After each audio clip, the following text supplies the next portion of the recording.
Busy week, obviously, for you. Busy day today. Tomorrow, you're off to Moscow. Yes, I am. I mean, I've visited 11 countries over the last 2 weeks, both our NATO allies and our non-NATO allies, such as Sweden and Finland. It's incredibly important that in the face of what we see on the Ukrainian border, that Western Europe and Europe overall stands by its values and is seen to be working together. OK, and how confident are you that a diplomatic resolution can be reached? Obviously, that's the ambition, that's the aim, but concerns are growing by the day, aren't they? Tobias Ellwood saying he thinks invasion is imminent.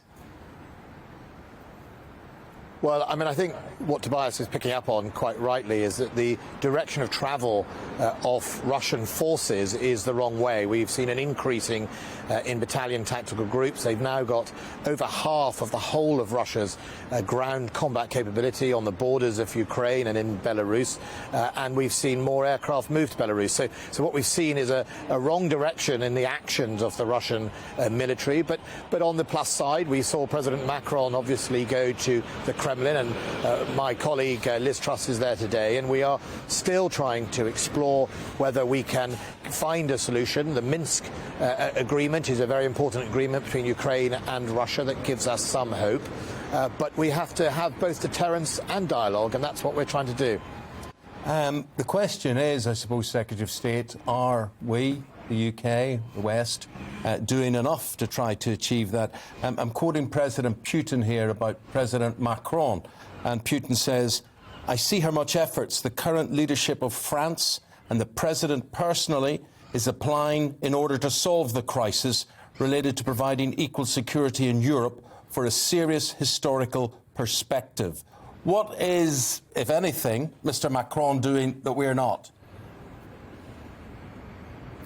He's not really doing anything different. Of course, it's always in President Putin's interest to try and sow division within Europe and NATO. That is something that's a very deliberate policy, and using language deliberately to sort of drive wedges is in the Russian playbook. Look, President Macron, as a member of NATO, one of the leading members of NATO, and us, we all act in concert. NATO sent a collective response to the Russian demands, and that includes French and British signatures to it.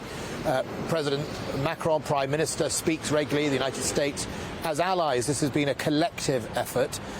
President Macron does have a longer relationship with President Putin.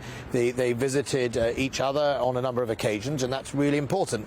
The man who speaks to President Putin more than anyone is the President of Finland, who I visited only a few weeks ago. He is not in NATO, but is a wise hand on dealing with the Kremlin, and it's really important that we therefore play to our strengths, work together. But President Macron isn't going out on a limb. He's not doing anything different, and while the Kremlin might want to paint that, the simple reality is what is not negotiable is NATO's open door policy and our values that says we respect the sovereign right of a country to choose its alliances and to have freedom of its choice. In fact, the value of freedom to choose is actually more important by what these countries choose, and we will all stand up for that, whether that's for a NATO country or a non-NATO country.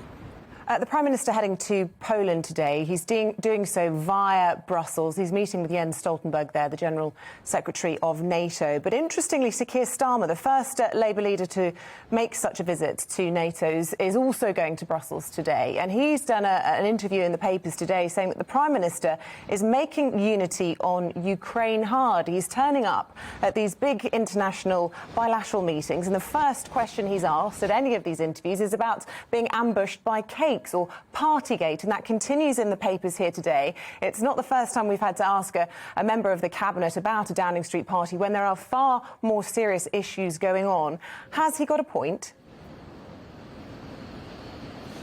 No, he hasn't. And look, I have a lot of respect for Keir Starmer, and in fact, I have facilitated many of these visits for Keir and his team because, it is very important that the Parliament is united and he understands the threat. Only day before yesterday, I was briefing him in the building behind me.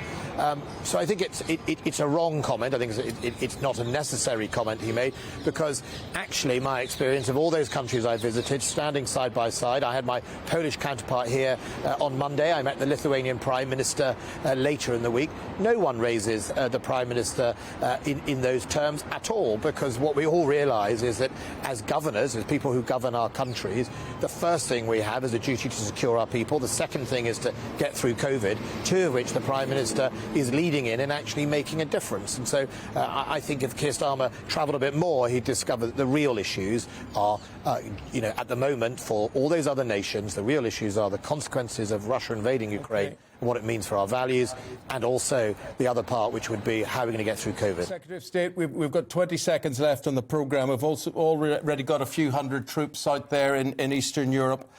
You, as a serving officer, will know what it's like to be on standby, waiting for the call.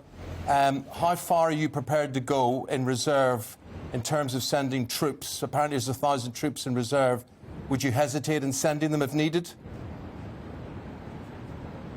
We wouldn't hesitate once we know that they are ready and they're professional enough, and we know they are, then that means we can do as we say. And I think the key of a professional armed forces is to show that we do what we say, that we can deliver what we promise. The British Armed Forces are one of the best in the world at doing that, and we'll be able to do it.